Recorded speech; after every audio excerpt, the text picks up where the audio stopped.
네, 박스오피스에서 2주 연속 계속 1위를 차지를 하고 있고요.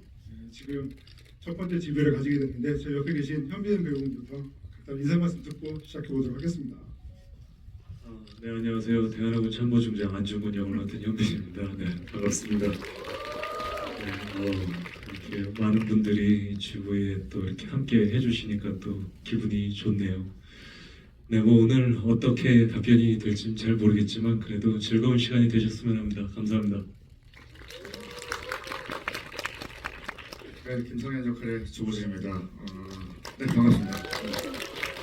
첫 번째 지부에 오셔서 환영합니다. 네, 열심히 하겠습니다. 감사합니다. 네, 저는 일본군 모리다소 역을 맡은 박훈입니다. 영화도 봐주시고 이렇게 또 GB까지 참석해주신 많은 분들께 진심으로 감사드립니다. 아마 저희 영화 보시고 많은 질문이나 궁금증이 있으셨을 것 같은데 그런 지점들을 많이 해소시켜드리는 또 얘기 나눠보는 그런 자리가 됐으면 좋겠습니다. 감사합니다. 안녕하세요. 감독 민호입니다. 반갑습니다. 이게 많은 분 오셔서 감사드리고 보통 저는 감독은 이런 조명 뒤에 있습니다. 아케이스레니까 좀 괴롭네요. 제가 오늘 재밌게 좀 이런 이야기들 해봤으면 좋겠습니다. 네, 고맙습니다. 네, 대화는 1시간 정도 진행이 될 예정이고요. 그 마지막에 또 이렇게 객석 질문을 받는 시간이 있으니까 조금 기다려주시고 그리고 지역으로 입장하시는 분들에게 그 포스터, 사인 포스터 나눠드린 걸로 알고 있는데요. 그게 그 일부 못 받으신 분도 있다고 하시더라고요. 그래서 못 받으신 분들은 나가실 때 그 매표소에 가셔 얘기하시면은 드린다고 하니까 꼭 받아가시면 될 것 같습니다. 네, 아무래도 그 첫 번째 질문으로는 혹시 그 감독님과 배우분들께 어떻게 이제 캐스팅을 하시게 되셨고 그리고 이제 역할을 맡은 다음에 어떤 식으로 감독님과 대화를 나누셨는지 그런 첫 시작점에 대해서 좀 여쭤보고 싶은데요. 먼저 그 현빈 배우 같은 경우에는 그 우민호 감독님께서 다른 대안의 배우를 찾는 것 없이 계속 이제 현빈 배우를 염두에 두셨다고 알고 있고, 근데 또 현빈 배우분께서는 아무래도 그 역할의 무게감 때문인지 몇 번 역할을 좀 고사하셨다고 알고 있는데요. 그 얘기부터 좀 들으면서 시작해보면 어떨까 싶습니다. 우리 현빈 배우, 그리고 조우진 배우, 박훈 배우 저 세 분을 캐스팅을 했는데 가장 애를 먹었어요. 현빈 배우. 너무 힘들었어요. 우리 조우진 배우는 뭐 저랑 인연이 많고 박훈 배우 저랑 작품을 같이 했기 때문에 생각보다 되게 쉽게 했는데 현빈 배우는 뭐 저랑 이제 해보지 않았으니까 뭐 제가 어떤 사람인지도 모르고 계속 도망다니더라고요. 끝까지 쫓아다녔습니다. 영화 보셔서 알겠지만은 될 때까지 하라고 안용장께서 그랬으니까 그 마음을 가지고 제가 될 때까지 저는 한 3번 만에 이제 승낙을 하시더라고요. 물론 이제 안용근 장군을 한다는 어떤 그 부계감이던 걸 말로 표현할 수 없었겠죠. 근데 아마 10번, 11번 계속 했을 거예요. 될 때까지 정말. 그 정도로 공을 좀 많이 들였던 배우였습니다. 처음 만났을 때 아직도 기억이 남는데 제가 웬만해서는 남자한테 첫눈 안 반하는데 정말로 첫눈에 반했어요. 정말로. 제가 이병헌 선배랑도 작품을 해봤고 송강호 선배님이랑도 해봤지만은 물론 그분들은 그분들의 아우라가 있죠. 근데 정말 현빈 배우는 제가 여태까지 본 배우 중에서 뭔가 좀 외모적으로 완벽했습니다. 놀랬어요 정말. 와, 그래갖고 제가 근데 그날은 이제 처음 미팅이었는데 그냥 해보자. 감독님 이제 안중근 장군은 그 무게감이 제가 견디기가 쉽지 않습니다. 당연히 안 될 줄 알았어요. 그래서 끝날 때 알겠다고. 일단 오늘 여기서 헤어지고 대신 한번 이렇게 포옹 한번 해도 되겠냐고 그래서 포옹을 한번 이렇게 하고 헤어졌던 기억이 나는데 그 정도로 뭐 현빈 배우의 어떤 눈빛을 통해서 제가 봤던 안중근의 느낌이 있었습니다. 저는 되게 영웅 안중근 그 너머에 그 인간의 안중근을 그려보고 싶었거든요. 고뇌와 고뇌 14였던 때로는 두려움에 휩싸였던 그의 모습, 우리가 잘 모르는. 저는 그게 현빈 배우가 갖고 있는 어떤 눈빛에 있다고 봅니다. 그래서 현빈 배우를 캐스팅하게 됐죠. 그 현빈 배우분의 기억은 어떠신지도 좀 여쭤봐도 될것 같아요. 일단 감독님이랑 처음 미팅을 했을 때 감독님의 그 열정과 에너지가 어마어마했었어요. 이 작품을 하고자 하는 의지와 그리고 이 작품으로 해서 또 보여주고 싶은 어떤 것들이 정확하셨었고 또 그거에 대한 에너지가 원체 세서 근데 배우 입장에서는 실존 인물을 연기한다는 게 굉장히 큰 부담감이에요. 그러다 보니까 더군다나 또 안중근 장군 같은 경우는 우리나라에서 그 존재감과 그 상징성이 엄청나잖아요. 그러다 보니까 처음에 이렇게 거절을 하게 됐고 또 다음에 또 뵀을 때 또 얘기를 하시는데 조금씩 시나리오를 좀 바꿔서 보여주셨어요.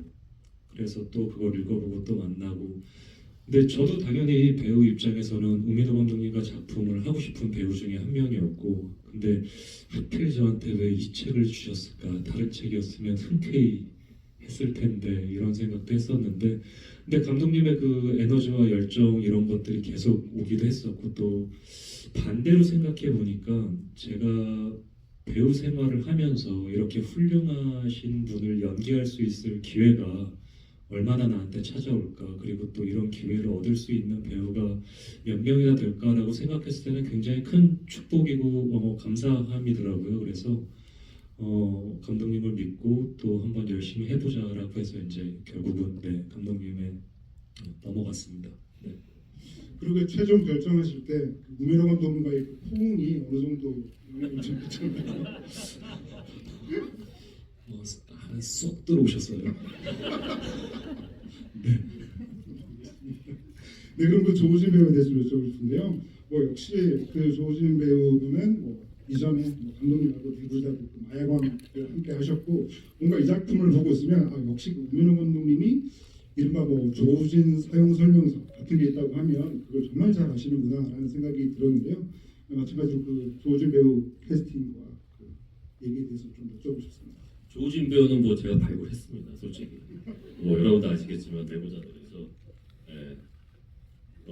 저한테는 그게 큰 행운이었다고 생각해요. 제가 아니었으면 분명히 다른 감독에 의해서 발굴했을 거고 제가 먼저 한 거죠. 그건 저한테 행운이었어요. 저랑 이제 세 개째인데 사실 조우진 배우한테는 크게 디렉션을 별로 안 줬어요. 이제 서로가 눈빛만 봐도 알아요. 딱 보더라도 뭐 그렇게 이런 느낌이죠. 척척 이렇게 다 아는 배우라서 그래서 캐스팅 과정도 제가 우리 조 배우를 믿는 만큼 또 조 배우 저를 믿는 게 있어가지고 되게 수월하게 상대적으로 아주 편하고 쉽게 했습니다. 근데 사실 책도 안 보고 했어요. 책도 안 보고 하겠다고 그랬어요. 야 제가 속으로 다행이라고 생각을 했습니다. 왜냐면은 책을 봤으면 아마 못하겠다고 했을 수도 있을 거예요. 왜냐면 여러분들 보셨겠지만 제가 되게 힘든 캐릭터거든요. 그래서 제가 이제 전화 끊고 나서 그래. 제가 녹음 다 따랐어요. 그래서 정말 나중에 보고서 책 보고 나서는 참 후회를 조금 할 수도 있겠다는 생각이 들었는데 이거 제가 나도 책을 읽고 나서 벼락같이 전화가 오더라고. 감독님 이거 어떻게 합니까? 이런 식으로. 근데 결국에 또 조우진 배우는 언제나 그런 것들의 그런 어려움, 힘든 거를 결국에 또 극복해 가는 또 배우이기 때문에 저는 믿었고 또 되게 그 김상은이라는 역할은 되게 힘든 역할인데 훌륭하게 잘 만들어줬다고 생각을 합니다. 네. 무모한 도전을 했죠. 네. 책도 보기 전에 어려운 역할이 있는데 너라면 할 수 있을 것 같다 라고 말씀해 주셔가지고 다른 분도 아니고 우민호 감독님이시니까 네. 감독님 그냥 저 할게요.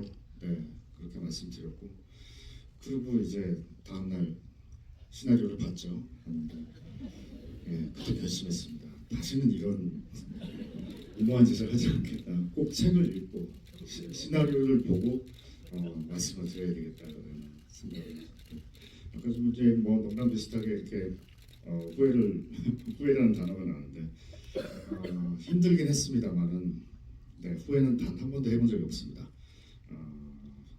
뜻깊은 그런 작품이었고 역할도 굉장히 어려웠고요.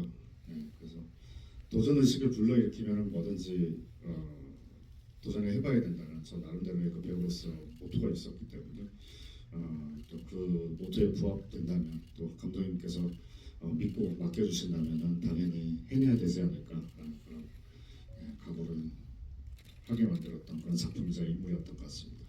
이제 여담인데 그 얘기를 하기 한 달 전에 제가 현빈 씨랑 같이 밥을 먹은 적이 있어요. 저는 이제 하얼빈이라는 작품은 그 아주 좋은 작품에 안중근 의사의 역할을 하게 됐다는 소식을 저는 이미 듣고 있었거든요. 그때 진짜 남의 집 얘기하듯이 그래 잘하고 와라 정말 힘들 텐데 굉장히 부담감을 많이 갖고 있었어요 현빈 씨께서. 그래서 화이팅 그랬는데 불과 한 달 딱 지나자마자 저도 같이 하겠다 화이팅 같이 이렇게 외치고 있고 네 그랬었어요. 네. 그리고 이제 박훈 배우 같은 경우는 뭐 관객 입장에서는 이제 감독님과의 첫 만남이지만 사실 그 전에 이제 감독님의 전작이 남산의 부장들에서 그 통편집의 아픔을 좀 겪으셨어요. 그래서 이번 작품은 또 어떻게 또 얘기를 나누고 하셨는지 궁금합니다. 사실은 박훈 배우랑 저랑 이제 남사의 부장들을 같이 작품을 같이 했었습니다. 여기서 남사의 부장들 보신 분들 계실 거안 보신 분들 계실 텐데 거기 보면은 그 이병헌 배우의 그 옆에서 미국 쪽 정보 라인이 있어요. 그래서 그 정보를 계속 주는 이렇게 역할이었는데 정말 잘했습니다. 그 이병헌이라는 대배우 앞에서도 하나도 주눅들지 않고 정말로 너무 잘해갖고 제가 되게 인상 깊게 봤던 배우였는데 어쩔 수 없이 이제 편집 과정에서 그 부분이 다 통으로 날아가게 된 거죠. 그래서 너무 이제 미안한 마음이 강했는데 그 미안함 때문에 캐스팅한 건 아닙니다. 미안함 때문에 캐스팅한 건 감독이 그런 인간은 아니에요. 감독은 되게 냉정하기 때문에 그때 그 미안함도 있지만 그 미안함보다는 이 배우를 다시 하고 싶었어요. 정말 너무 잘했기 때문에. 그래서 제가 그때도 전화로 나랑 같이 해보자고. 대신 이번 역할은 도저히 통편집이 될 수 없는 그런 캐릭터를 주겠다. 너무 좋아하더라고요. 근데 아마 대본을 받고 난 다음에는 아마 무척 당황스러웠을 거예요.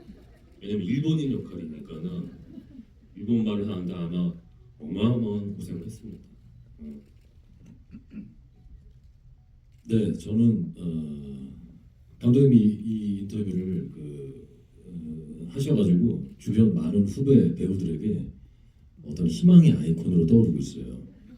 통편집이 되어도 열심히 하면 다음에 또 좋은 일이 생긴다. 뭐 이런 어떤 저를 보고 용기를 많이 얻었다고 이렇게 해줘서 너무 고마운데 사실은 그 감독님하고 그 남산의 부장들 이후에 연락을 못 드렸어요. 뭐 개인적으로 연락할 이런 상황들이 못해서. 근데 서울의 봄을 찍고 있을 당시에 그 부산 그 아직도 기억나는데 숙소 앞에서 이제 갑자기 전화가 오셔서 감독님 완전 저 영화 굉장히 차고 건조한 느낌인데 감독님은 화라산처럼 뜨거우신 분이거든요. 그래서 오미노입니다. 딱 이렇게 말씀하셔서 예? 이렇게 제가 받았던 기억이 나는데 하얼빈이나 영화를 준비하고 있고 너무 감동을 여보세요 하잖아요. 대부분 전화를 하면 그죠? 여보세요 하는데 오미노입니다. 이렇게 해서 예? 이렇게 했던 기억이 납니다. 그래서 하얼빈의 영화 준비하고 있고 그 역할을 맡아줬으면 한다. 그다음에 안중근 장군에 대한 얘기다라는 걸 듣고 완전 너무 좋습니다. 너무 하고 싶습니다. 하고 전화를 끊고 거기서 되게 크게 욕을 했거든요. 예, 너무 좋아가지고요. 그래서 감독님의 그런 마음이 다 이해됐었어요. 뭐 3년 만에 갑자기 한 3, 4년 만에 갑자기 미안해질 일은 없잖아요, 사실. 그래서 너무 감독님의 진심이 너무 느껴졌고 저도 마찬가지로 대본을 보고 우진선배처럼 일본인이구나. 그 다음부터 큰 당황함이 시작되기 시작했는데요. 역시나 어떤 노력의 거리를 던져주시는구나라는 생각을 많이 했습니다. 이 하얼빈 보고 있으면 지금 현재 그 뭐 연출과 연기뿐만 아니라 뭐 음악, 촬영 등에 이르기까지 지금 현재 한국 영화가 보여줄 수 있는 어떤 총력전 같은 작품이 아닐까라는 생각이 들 정도로 굉장히 보고 있으면 그것만으로 굉장히 큰 감동이 오는데요. 특히나 이제 그 보고 있으면 진짜 힘들게 촬영했구나라는 거를 온몸으로 느끼게 되는데 세 분도 뭐 마찬가지인 것 같습니다. 그 중에서도 저는 그 현빈 배우분 같은 경우에는 그 영화의 그 시작과 마지막을 장식하고 있는 정말 그 꽁꽁 얼어붙은 한겨울의 그 몽골 홉스골에서의 촬영이 너무 궁금하거든요. 거기서 또 웅크리고 누워 계시기도 한데 사실 그 보는 관객 입장에서는 어느 정도로 저렇게 촬영을 했을까 감이 좀 짐작이 가지 않는데 어떻게 좀 촬영하셨는지 좀 궁금합니다. 일단 그 가장 기억이 나는 게 몽고에 있는 그 울란바토르 공항이죠. 거기서 홉스골까지 가는데 차로 16시간이 걸려요. 근데 거기에 현지 사정이 이 포장도로라고 하지만 우리나라 같은 포장도로가 아니에요. 그러다 보니까 포장 같지 않은 도로와 완전한 비포장 도로를 포함해서 16시간, 그러니까 거의 1박 2일을 가거나 아니면 한 번에 움직이려면 이제 16시간을 이동을 했었어야 되는데 도착하고 나서 이제 뭐 그 숙소를 근처에 잡아놓고 또 이제 홉스골에 가서 촬영을 했을 때 처음에 저는 인상이 먼저 갔던 스태프분들한테 그 장소에 대한 얘기를 들었는데 그거의 이상이었던 것 같아요. 훨씬 더 경이로웠었고 훨씬 더 놀람의 연속이었던 것 같아요. 그리고 저녁에 그 홉스골 얼음 근처에 가서 이렇게 들으면 희한한 소리가 나요. 계속 왜냐하면 얼음이 팽창했다, 녹았다, 깨졌다, 뭐 다시 붙었다 이런 현상들이 그 1m 이상 얼음 밑에서 계속 이루어지고 있는 상황이어서 약간 음산하기도 하고. 근데 이제 현장에 가서 이제 얼음 한복판에 이렇게 서 있을 때는 또 이제 드론 촬영을 했죠. 이제 영화를 보셔서 아시겠지만 저희가 쓴 카메라도 많은 분들이 아실 텐데 RE65라는 카메라가 또 그 카메라 자체가 무거워서 띄울 수가 없어요.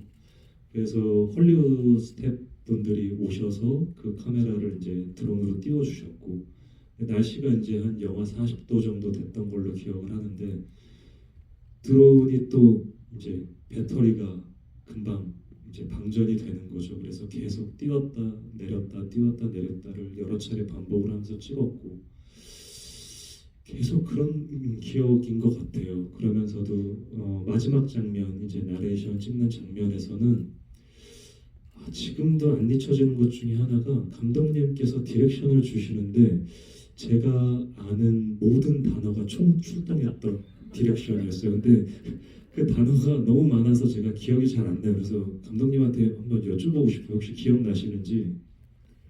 대충 뭐 여러 가지 얘기를 했던 것 같아요. 근데 현장에서 이제 감독이 배우한테 여러 가지 주문을 할 때는요, 그게 알아서 하라는 얘기입니다.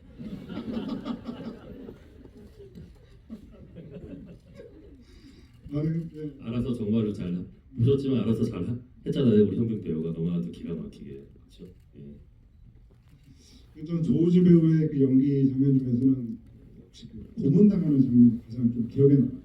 왜 그러냐면 사실 이 영화가 그 굉장히 강렬한 그 명함의 대비를 보여주는 장면들이 굉장히 많은데 그 순간만큼은 정말 이 피할 수 없는 그냥 완전히 발가 바뀌어진 그런 느낌을 주면서 더군다나 이제 이 김사현 캐릭터가 어려운 이유는 마치 우리도 뭐 그런 얘기를 하잖아요. 내가 과연 그 시대로 갔으면 뭐 독립운동을 했을까, 변절하지 않을 수 있었을까라는 그런 생각들을 그대로 또 그 캐릭터에 대입할 수 있기 때문에 그 계속 명함의 대비가 그 강렬하게 이어져 오던 영화가 그 순간 너무 관객 자신도 이렇게 발가벗겨진 느낌이 들어서 굉장히 인상적이었는데 그 장면 좀 여쭤보고 싶습니다. 네, 고문 씨는 저희 라트비아 촬영 로케이션의 맨 마지막 촬영이기도 했고 그리고 김성현 캐릭터의 마지막 촬영이었습니다.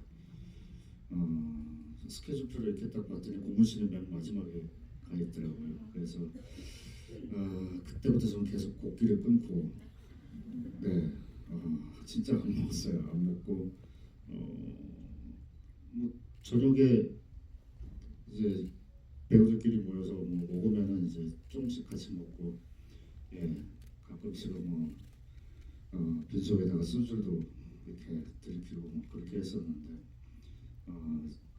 절대 그 살집이란 그게 있으면 안 된다고 생각했어요. 그 결핍의 시대에 살았던 사람이고 또 감독님께서 주문하시기를 진짜 유약하고 예민하고 깡마른 지식인의 모습이었으면 좋겠다라는 말씀이 있으셨기 때문에 거기에 최대한 부응을 하려고 진짜 안 먹었고요.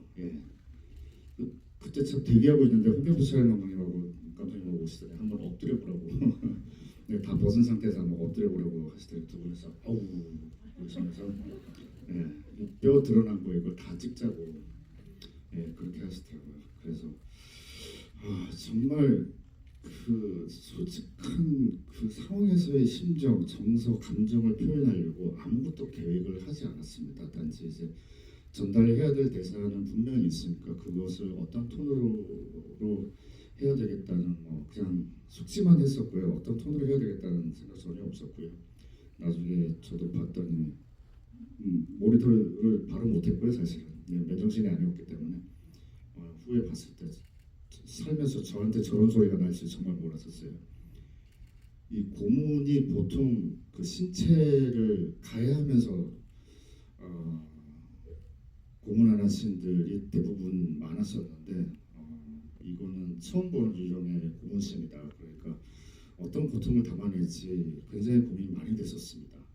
독가스에 의한 고문이었기 때문에 그래서 정말 살고자 갈구하는 그 인물이 이 고문신에서 인물의 그 고통이 고스란히 드러나야 앞뒤의 장면이 다 빌드업에 굉장히 도움이 될 것이다라고 판단했었거든요. 그래서 그때까지 저는 감정적으로 정서적으로 혼자 고립됐었고 더 바닥이 있을까?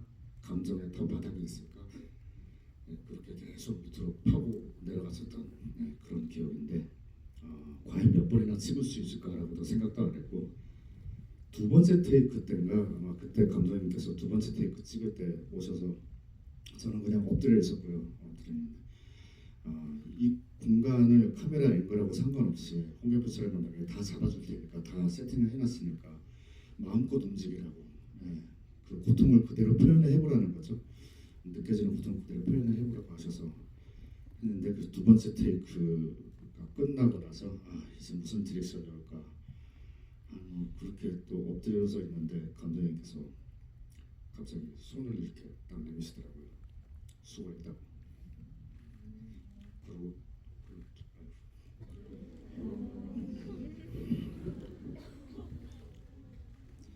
그리고 그랬었습니다. 그렇게 찍었고 그 씬을 여러분들께서 아마 목격을 하신 거가 될 거고 그게 두 번째 테이크에서 끝날 줄 정말 몰랐어요. 감독님께서는 어떠셨어요?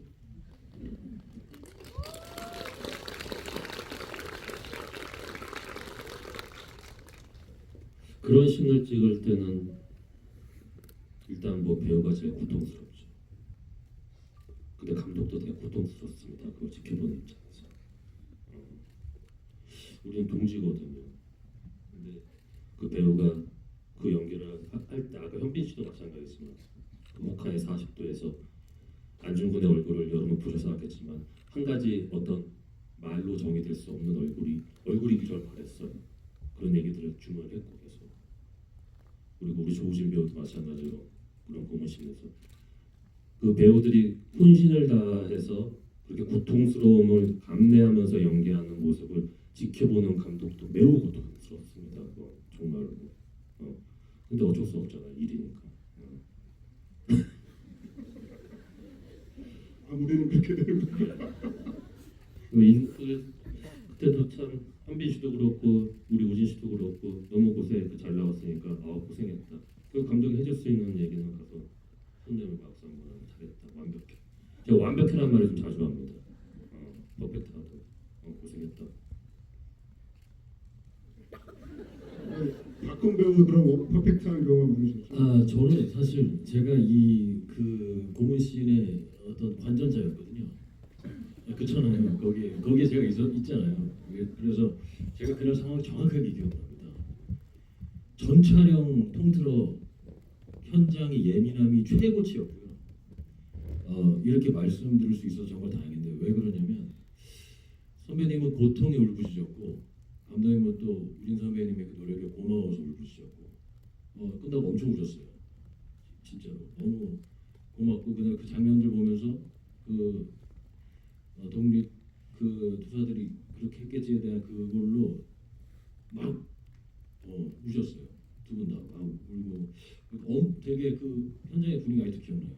그 찍기 전까지 그 예민함에 정말 극에 다다른 그 상황에서 그게 시각적으로 구현됐을 때 뭔가 끝난 다음에 그 해소감 막 그런 게 그냥 툭 떨어지는 느낌이었어요. 그래서 저는 다행히도 방독면을 쓰고 있어서 다른 분들의 어떤 감정이 휘말리지 않고 아주 냉정하게 관전자적 입장으로 지켜보고 있었거든요. 아주 멋있던 장면이었습니다, 제 기억에. 그런 장면일수록 제가 컷을 못 놔두겠다. 샷을 보통 뭐한그 정도 장면이면 못해도 한 10개 정도 샷이 분할이 되는데 도저히 그거를 10개의 샷으로 분할해서 보여주고 싶지 않더라고요. 맨 마지막에 안중근도 마찬가지지만 그런 장면도 그냥 이거는 그냥 한 커트로 보여줘야겠다. 구석하기. 특히 이 하울빈은 그런 신들이 많았던 것 같아요. 롱테이크들이. 그런 장면을 끝내고 난 다음에 이렇게 얘기를 주고받으시는 네 분의 모습이 뭔가 그 작품 속 그 단집의 이론들 같은 그런 느낌을 주지 않나라는 생각이 들고요. 그리고 박훈 배우분 같은 경우에도 사실 어떻게 보면은 이제 가상의 인물이기도 한데 그 이제 끝까지 이렇게 안중근을 쫓는 그 모습을 보고 있으면은 어떻게 보면 이제 안중근에 의해서 한번 살아난 사람이잖아요. 그랬던 사람이 뭔가 죽을 길을 가로챈 안중근이 나를 모욕했다고 느껴서 그랬던 건지 아니면 어떤 다른 이유가 있었는지 끝까지 추적하는 그 마음 같은 게 좀 궁금하더라고요. 저는 사실 이것은 이제 감독님과 영화를 들어갈 때 나눈 이 이야기는 안중근 장군과 그 동지들에 대한 이야기입니다라고 이제 모든 배우들에게 얘기했고 그것이 공유가 되었고 그 이야기를 관객 여러분들한테 전달해야겠다라는 측면에서 봤을 때 나 그럼 여기서 모리다스라는 역할을 어떠한 역할들을 해주어야 하는가를 고민했던 것 같고 저는 좀 더 서사라는 것이 그 캐릭터의 서사라는 것이 연결고리라면 저는 좀 더 상징적으로 생각했던 것 같아요. 캐릭터를 훨씬 더 상징적으로 생각했고 일본 캐릭터가 두 명이 나오는데 한 명이 우리가 너무 다 알고 있는 릴리 프랭키라는 배우가 해준 이토이로미 역할이고 이제 저의 가상의 인물이 모리다스가 나오는데 당시 제국주의 일본을 상징적으로 어떻게 표현할 수 있을까라고 고민해봤을 때 이토 히로부미의 대사들로 그들의 정신을 표현한다면 어떤 그들의 행태를 모리다스라는 사람으로 표현할 수 있다고 생각했어요. 그 당시 제국주의 일본의 대륙을 향한 끝없는 집착, 그 행태를 이 사람이 안중근을 쫓는 행위로 충분히 대표성으로 만들 수 있다. 그러면 어떤 서사로 연결시킬 거냐?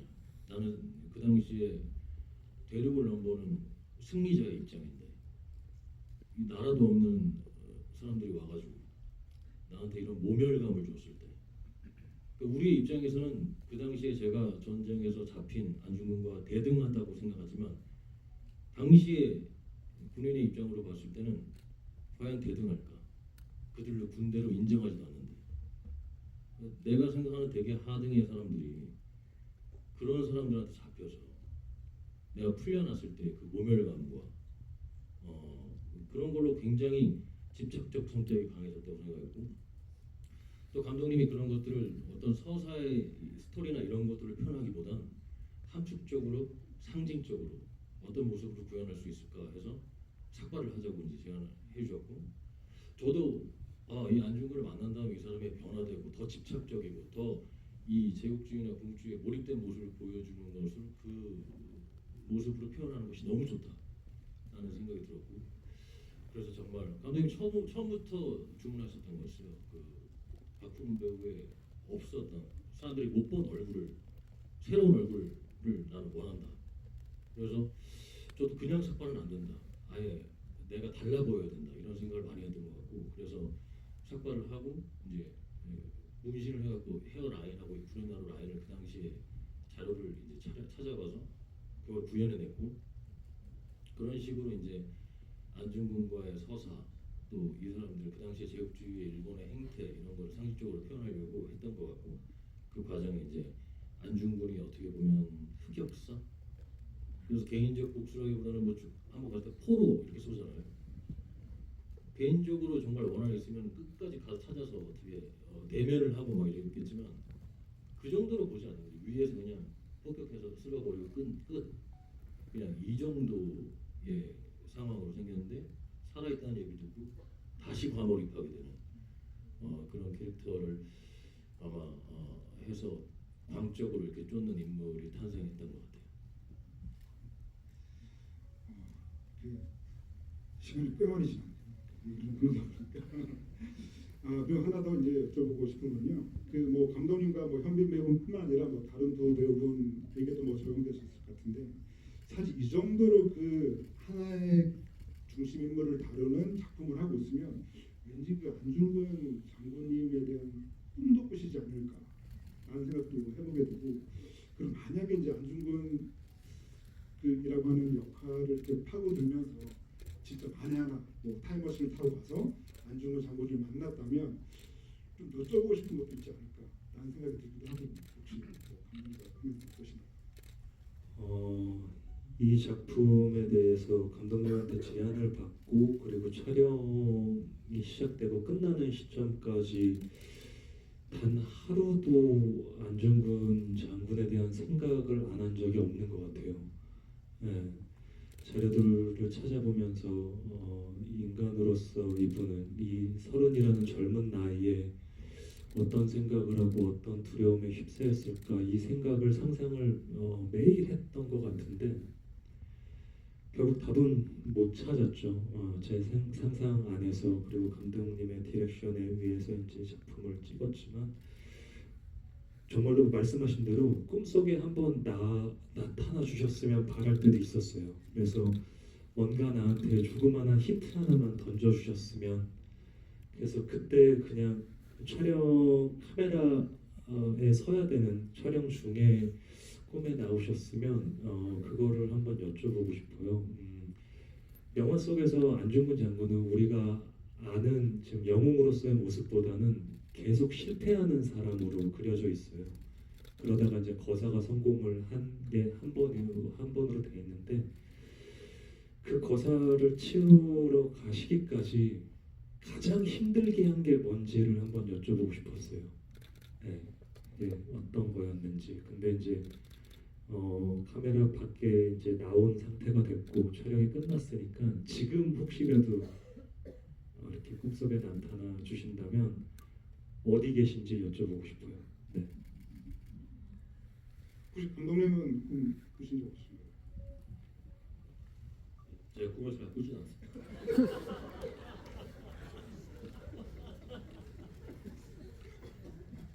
근데 찍으면서 정말로 뭐 안중근 장군님이 우리가 같이 있다는 생각은 몇 번 이렇게 뭔가 이렇게 느껴진 적은 있었어요. 이렇게 신화산 전도 보셨겠지만 그 눈이 진짜 눈이니까 광주에서 찍었는데 뭐 50년 만에 내린 폭설이거든요. 사실 대본에서는 눈이 아니에요. 눈이 주어진 거죠. 그럴 때 그리고 이 영화가 계속 보면 눈과 얼음이 많죠. 계속 눈이 오잖아요. 그게 다 실제 눈입니다. 우리가 어딜 가면 눈이 오는 거예요. 계속. 라트비아를 가도 눈이 오고 몽골을 가도 눈이 오고 그럴 때마다 뭔가 우리 장군께서 이렇게 하늘에서 계속 뭔가 우리한테 이렇게 눈을 주신다는 느낌을 받았고요. 저도 그렇고 배우들도 그렇고 또 홍경표 촬영하는 분도 그렇고 이게 뭔가 계속 뭔가 눈을 내려주시는구나 이런 생각 이런 느낌을 받는 적 있어요. 심지어 그 사막에도 눈이 온 것 같더라고요. 네, 사막에도 눈이 왔어요. 사막에 갔는데 저는 좀 바람이 불길 바랬어요. 사막에 좀 모래바람이. 그러면 그들의 여정이 더 이렇게 뭔가 고난스러워 보이니까. 그래서 그 헌팅에 갔을 때 그 모래바람이 불었거든요. 세차하게. 그래서 아 이거를 화면에 담으면 되게 좋겠다 이런 생각을 하고서 이제 촬영장 당시에 갔는데 거기 이제 어마어마한 이제 모래 사막 언덕이라서 산 같은 데라서 이게 발이 푹 빠집니다. 거기까지 올라가기가 너무 힘들어요. 정말 힘겹게 왔는데 바람이 정말 1도 안 불고 와 너무 이게 뭐지? 그래서 홍경호 촬영 경병 저 홍경 촬영 감독님한테 아, 형님 이거 바람이 없는데 야 기다려봐 뭔가 올 것 같아 이거 그러시더라고요. 근데 정말로 정확하게 얼마 안 있다가 눈이 내리더라고요 사막에서. 또 그런 어떤 신기한 경험들을 했던 것 같아요. 안중근 장군을 연기한 것은 아니지만 그래도 뭐 조진 박군 배우분도 이 작품을 하면서 계속 그런 생각들 하셨을 것 같고 특히나 이제 저는 그 모리다스오의 그 대사 중에 가장 이 영화에서 반복적으로 나오는 대사가 그 안중근과 도코다 안중근이 어디에 있느냐 라는 그 대사 같은데 그게 이제 계속 듣다 보니까 좀 그렇게 좀 들리더라고요. 그러니까 뭐 너희 그 당신의 마음속에 안중근이 있느냐 안중근은 어디에 있느냐 약간 그런 것도 약간은 의도된 대사일까 좀 그런 생각도 좀 해봤거든요. 네, 그거 중간에 감독님하고 이제 캐릭터에 대한 얘기를 나누다가 안중근이 어디 있느냐라는 대사가 있었고 그것을 이제 일본 선생님이 되게 다양한 방식으로 표현을 원래 바꿔주셨어요. 그 말 한마디가 아니라 그래서 안중근은 뭐 이런 식으로 바꿔주셨는데 제가 그냥 아니 안중근이 어디 있냐로 하고 싶다고 그냥 그리고 감독님께도 저는 이 캐릭터가 일본 제국주의 일본의 군인 캐릭터지만 관객한테 당신의 마음속에 안중근은 어디 있냐라고 질문을 던지는 캐릭터였으면 좋겠다. 그리고 비록 일본어고 언어가 통하지 않지만 관객들이 나갈 때 안중근이 어디 있냐라는 말은 남기고 왔으면 좋겠다. 그래서 스스로 질문해봤으면 좋겠다. 내가 잊고 있었던 이 안중근의 마음과 그 용기가 어디 있었는지 그런 생각이 들어서 감독님 이런 캐릭터였으면 좋겠어 그러니까 나도 생각 못한 건데 막 하셨어요. 이제 너무 근데 뭐 좋아요 해보세요 이렇게 말씀해 주셔가지고 저는 일단 그거 얘기를 계속 전달해드리고 저 정말 최선을 다해서 안중근이 어딨냐고 물을수록 관객한테 그 질문이 다가간다고 생각했어요. 그래서 계속 물었던 것 같아요. 이창섭을 만나도 김상현을 만나도 그냥 만나는 사람마다 안중근은 누구다 라고 물었던 것 같아요. 그게 지금 이 시대에 저는 되게 시의적절한 질문이라고 생각합니다. 제가 한 말씀만 드리고 관객들 질문을 좀 받겠는데 그 이번에 우리가 광복 80주년이에요. 2029년. 근데 이번에 정부에서 이달에 독립운동이라는 이제 책을 발간을 했는데 거기에 안중근 장군의 하얼빈 의거가 빠졌습니다. 말이 안 되죠. 대신에 친일파들의 행적이 올라갔어요. 거기에 빠진 사람은 홍범도 장군도 빠졌고 윤봉길 사도 빠졌고 이봉창 사도 빠졌어요. 이 말이 지금 우리가 일본 사람이 일본 군인이면 안중근은 어딨냐? 안중근은 누구다. 네, 짚어주셔서 너무 감사드리고요. 아무튼 뭐 이렇게 네 분과 뭐 밤새 얘기할 수 있을 것 같은데 시간 너무 아쉽네요.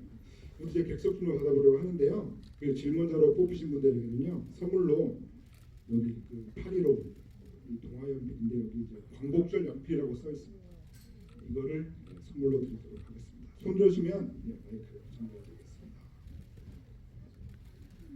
이 회색 오른손 드셨던 분 한 번 더 손 들어주세요. 잘 안 보여가지고. 네.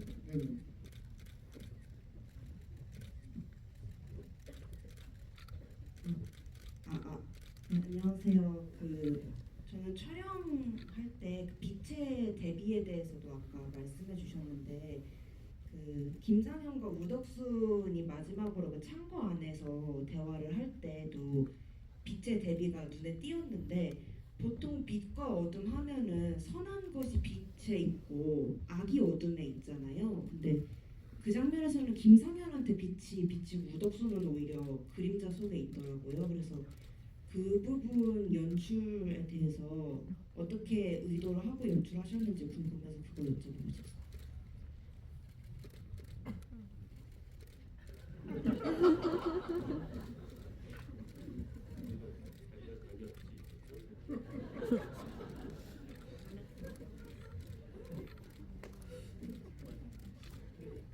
차량 감독님이랑 저랑 이제 촬영 컨셉이 뭐였냐면은 우리 그 독립군들의 모습을 여러분 그 명화 이렇게 보면은 느끼는 감정들이 있죠. 되게 뭔가 어떤 명화를 봤을 때 내가 내 마음이 나도 모르게 약간 울컥거리는 느낌.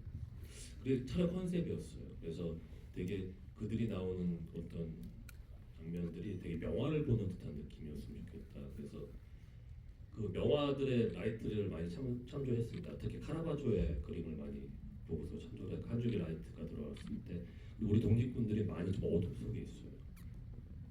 그 어둠 속에서 왜냐면 이 영화는 그 어둠 속에서 느꼈을 그들의 고뇌가 되게 중요했거든요. 그리고 그들이 느꼈을 그 두려움을 들키지 않으려고 어둠 속으로 들어가는 거죠. 왜냐면 내 두려움은 전이 되니까. 내 두려움이 내 동지한테 전될 수도 있는 거고, 그러니까 그거를 보여주기 싫으니까 어둠 속으로 들어가는 거예요. 그런 지점에서 자꾸 안중근도 그렇고 우리 독립군들을 그 안중근도 그 최재형 안가에서 보면 그 구석진 되게 어둠 속으로 들어가잖아요. 그 작전이 그 모리안에 다 아차가 폭파가 한 다음에 어떻게 보면은 그러니까 이 영화는 그 어둠의 시대에 그 어둠을 뚫고 계속 빛을 향해서 광복을 향해서 나아가는 독립군들의 이야기이기 때문에 점점 그렇게 저는 표현을 했던 것 같아요. 그리고 그 거기에서 그 우덕수는 블랙이고 저기 김상현은 좀 밝게 표현했던 거는 아마도 그 좀 더 우리는 이미 알고 있잖아요. 김상현이 밀정이라는 사실 그 씬에서 다. 그러니까는 그 사람의 환하게 보여줬던 것 같아요. 그 사람이 어떻게 할지. 그리고 그걸 알고 있는 우덕수는 좀 무엇 죽일지 말지 앞에 안 보여주는 거죠. 어떤 결정을 해야 될지. 그래서 빛을 그렇게 사용했어요. 기존에 작업하셨던 다른 작품들에 비하면 보다 그런 어떤 극단적인 명암 대비 안에서 좀 연기를 하신 건데요.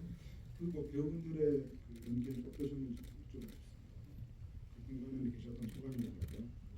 저는 그냥 감독님이 지금 그 최재형과 함께했던 시인의 안가 시인을 얘기해 주셔서 지금 생각난 게 그 제가 그날 세트 촬영을 하려고 이제 그 안가 세트에 처음 들어갔을 때 이제 모든 준비를 끝내고 좀 빨리 들어갔어요. 그 공간에 좀 공기나 이런 분위기들을 좀 몸에 좀 익히고 싶어서. 근데 딱 그 모퉁이 부분만 완전 분리된 상태였어요. 그리고 원래는 의자 하나가 그 침대 옆에 놔져 있었는데 원래는 안중근이 거 의자에 앉아 있었으면 좋겠다가 시작이었었는데 그 공간을 보고 제가 감독님한테 역으로 좀 제안을 했어요. 저 구석에 안 보이는 곳으로 들어가고 싶은데 괜찮냐라고 했을 때 감독님께서 흔쾌히 오케이 사인하셨고 또 촬영 감독님도 근데 감독님 말씀하신 대로 그랬던 것 같아요. 어떻게 보면 이 영화 하얼빈 안에서 안중근 장군이 가장 나약해져 있을 상태의 눈물까지 보이는 씬이었다라고 저는 생각을 하거든요. 근데 그거를 감독님 말씀대로 누군가에게 보여주고 싶진 않은데 그래도 계속 뭔가 동지들이 이럴까 두려워하는 이 마음이 계속해서 안중근한테 반대로 올라오고 있는 상태였었고 그러다가 이제 최재형을 봤을 때 눈이 잠깐 빛 쪽으로 이렇게 나오게 되면서 이제 눈이 이제 보이죠. 근데 이런 것들이 저는 감독님이 의도하신 것도 그렇고 저도 안중근 장군을 이렇게 우리 영화에서 보여줄 때는 굉장히 좋은 요소가 아니었나라는 생각이 듭니다. 네. 아까 부연 설명 기억이 났습니다. 그 날이 정말로 현민 배우가 와가지고 글로 기어 들어가더라고요. 그래서 저는 되게 신기했어요. 근데 그게 안중근이었어요. 그 순간에 그 마음이 자기의 그 가장 불안하고 두려웠던 그 순간에 어둠 속으로 들어가는 거죠. 계속 그랬던 것 같아요. 우리 독립군들이. 그러면서 계속 빛을 향해서 나아가는. 두 배우는 또 어떠신가요? 조금씩 다 공통된 마음일 텐데 그런 생각이 들었어요. 뭐 모니터 하면서 우리 특히 현대 씨도 그렇고 어두운 곳에 있을수록 밝으면은 눈에 집중하고 사람들이 그렇죠. 관객여러분 눈에 집중하고 얼굴에 집중하기 마련인데 어두운 곳으로 가면은 몸에 집중을 하게 됩니다. 그래서 어떤 거짓말도 다 드러날 수 있겠다는 생각을 갑자기 겁이 나면서 그 두려움이 엄습해 오더라고요. 그래서 무계획에 감정에 충만한 그런 상태로 최대한 만들려고 다들 노력을 했던 것 같아요. 그런 부분들을 서로 이렇게 봐주면서 같이 같이 이렇게 감정에 동화되기도 하고 그렇게 같이 모니터하면서 작업을 했던 것 같아요. 모니터 쓰 네, 저는 주로 빛에 있었고요.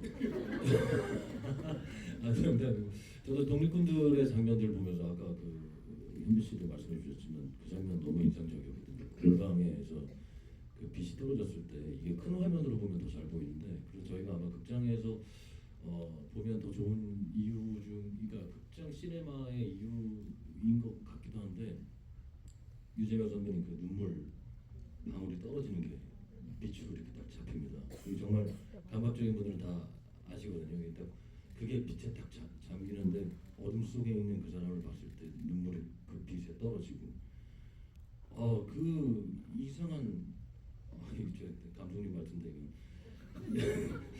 그 이상한 느낌을 받았어요.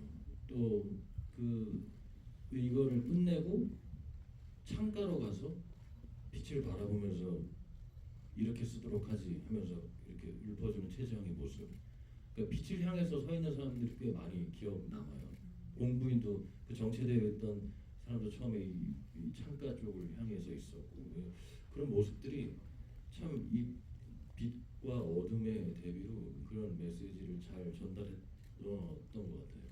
그 최재형 안가에서 그 안중근이 맨 마지막에 그렇게 최재형한테 우리가 싸우지 않으면 먼저 간 사람들을 아무도 기억하지 못한다.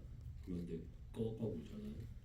그 울 때 자세히 보시면은 자세히 보셔야 됩니다. 울어보니까 보시면은 그 안중근이 맨 마지막에는 고개를 돌려서 저 창밖에 빛을 봐요. 그 어둠 속에 그 빛이 안중근이 쫓아가는 그 빛이 광복입니다. 그가 원했던 물론 살아생전에는 보지 못하셨죠. 그런 장면이었던 것 같아요. 근데 그 장면의 시작은 결국 배우가 그렇게 그런 선택을 했기 때문에 그런 장면이 나올 수 있었던 거죠. 그리고 이 영화는 여러분 보셨겠지만 좀 어둡죠. 지금 한국 영화나 헐리우드 영화에 비해서 많이 어두운데 왜냐면은 저는 그 시대가 어둠의 시대라고 생각을 했고 당연히 어둠의 시대고 그래서 그 시대를 되게 이렇게 환한 햇살에 찍고 싶지가 않았어요. 그래서 항상 흐린 날씨만 골라서 계속 찍었거든요. 그래서 야외 장면도 좀 어둡고 실내도 어둡고 여러분들이 보기에 조금 불편하실 수도 있지만은 그 어둠의 시대였기 때문에 그 대부분의 장면들을 좀 그렇게 흐린 날씨 그리고 어두컴컴한 방, 지하실 이렇게 찍었던 것 같아요. 네, 시간 관계상 마지막 질문을 받아야 될 것 같습니다. 예, 여기 제일 앞에 계신 분을 받을게요. 네.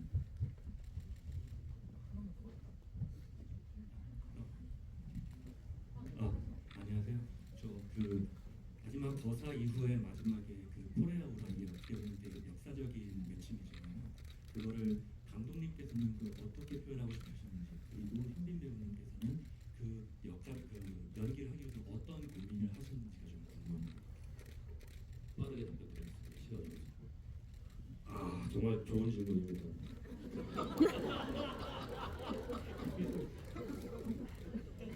보통은 그런 극적인 순간에 보통 영화에서는 총을 쏜 안중근 얼굴이 미끌려서 딱 들어옵니다. 그리고 총을 또 한번 클로즈 잡아주죠. 심지어는 총알이 나가는 것도 보여줄 때가 있어요.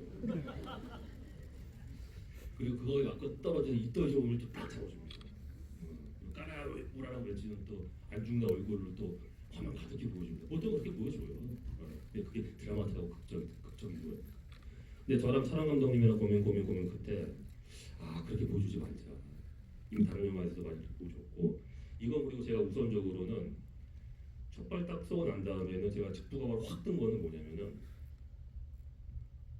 이 영화 보셔서 알겠지만 안중근 장군이 거기에서 성공할 수 있었던 건 수많은 동지들이 희생과 헌신이 있었기 때문에 저는 생각했어요. 그런 영화고. 그래서 그 마지막 순간에 그 거사의 순간에는 그게 이제 먼저 죽은 저 하늘나라의 동지들의 시점으로 찍고 싶었어요. 그 장면을 너무나 보고 싶었던 간절히 원했던 먼저 죽은 동지들 그들의 시점으로 좀 찍고 싶어서 그 직부가 선택을 한 겁니다. 감독님께서도 그 의도가 있으셨고 그리고 또 하나는 저는 그랬던 것 같아요. 이 동지들에 대한 외침으로 이 까레아우라가 울렸으면 좋겠다라고 감독님은 디렉션을 주셨고 저는 그거와 플러스로 그 수많은 군중들한테 제가 그 공부형한테 물어보잖아요. 노서와 말로 대한독립 만세가 뭐냐. 그래서 그 까레아우라가 최대한 많이 퍼졌으면 하면서 그 생각을 했던 것 같아요. 그래서 뭐 한두 번, 세네 번이 아닌 목이 쉴 때까지 계속 외치면서 나갔던 것 같아요. 네. 그리고 마지막 힘 하나 더 받자고 하셔가지고요. 이왕이면 이 공간에서 영화처럼 어둠 속에 계신 분, 저 뒤에 계신 분, 저기 제일 뒤에서 손을 이렇게 흔들고 계신 분이니까 이 질문을 마지막으로 하고요. 질문해 주신 분은 꼭 광복절 연필 받아가시기 바랍니다. 네, 안녕하세요. 저는 일단 마지막 질문에 영광을 받아서 너무 영광이고요. 어떤 분 하시는지 잘 모르시던데. 그 조우진 배우님께 좀 궁금한 점이 있어서 질문 하나 드리겠습니다.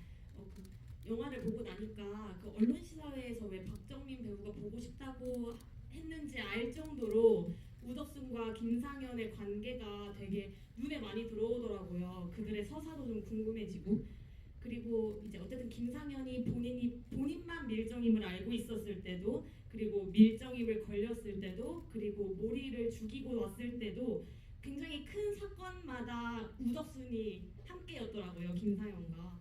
그래서 조우진 배우님께서 만들어간 김상현이라는 인물에게 우덕순이란 존재는 어떤 존재였는지 좀 궁금해서 질문드립니다.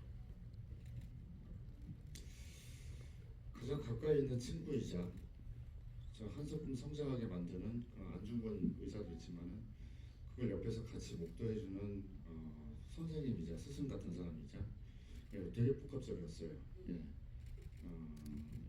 이 브로맨스는 정말 김상현의 어떤 정체성에 굉장히 그 중요한 영향을 끼칠 것이다라고 생각을 했었거든요.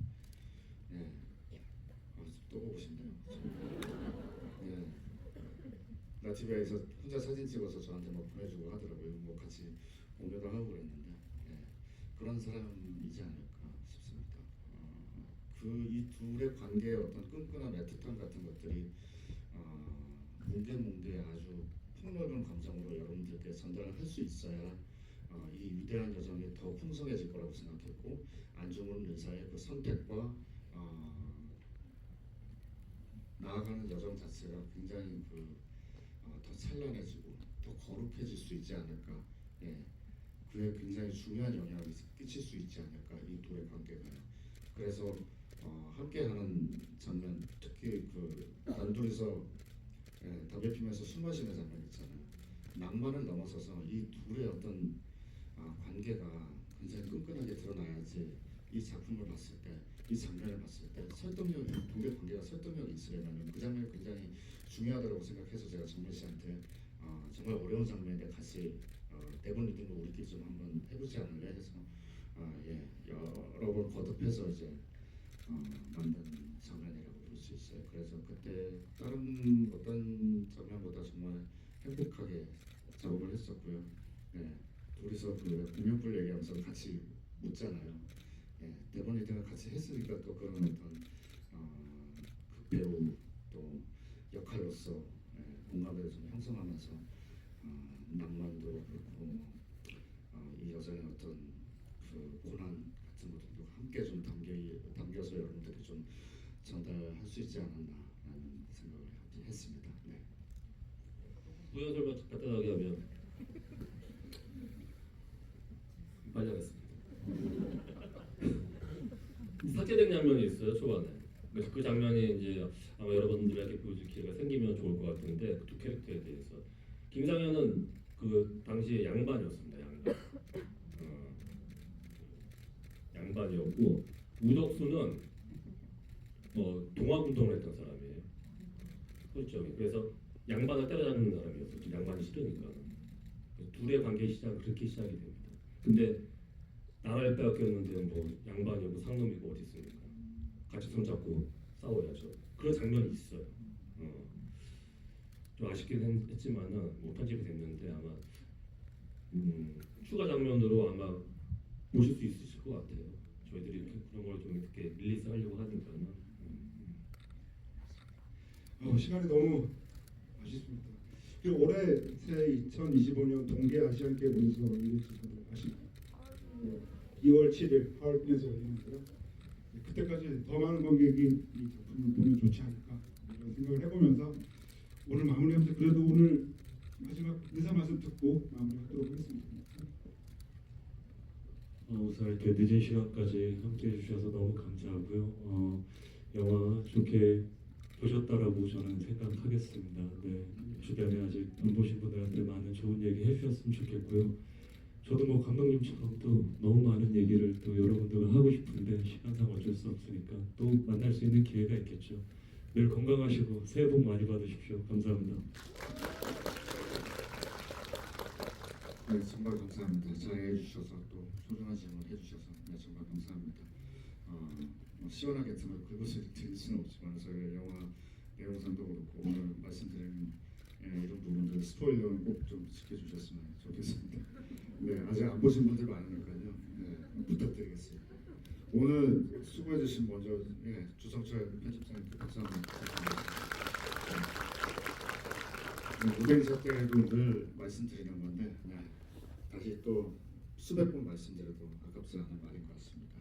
제발 무탈하시고요, 건강하시고 행복하시길 빌겠습니다. 새해 복 많이 받으세요. 감사합니다. 네, 일단은 이렇게 평일이고 늦은 시간인데 이렇게 극장을 가득 메워주셔서 지휘까지 이렇게 해주시는 마음은 진심으로 영화를 사랑하는 마음이 아니면 저는 가능하지 않다고 생각하거든요.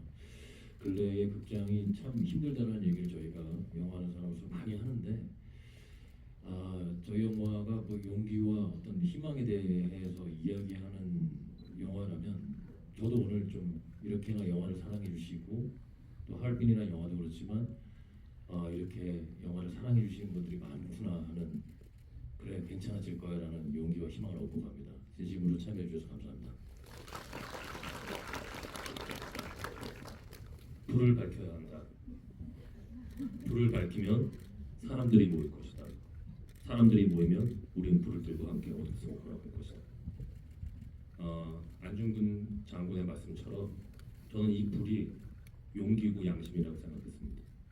여러분 안중근 장군의 말씀처럼 새해에 양심에 따라서 용기를 내시면 아마 반드시 이루고자 하는 목적을 달성할 수 있을 것입니다. 고맙습니다. 또 감독님께서 또 감동적인 마무리를 해주시네요.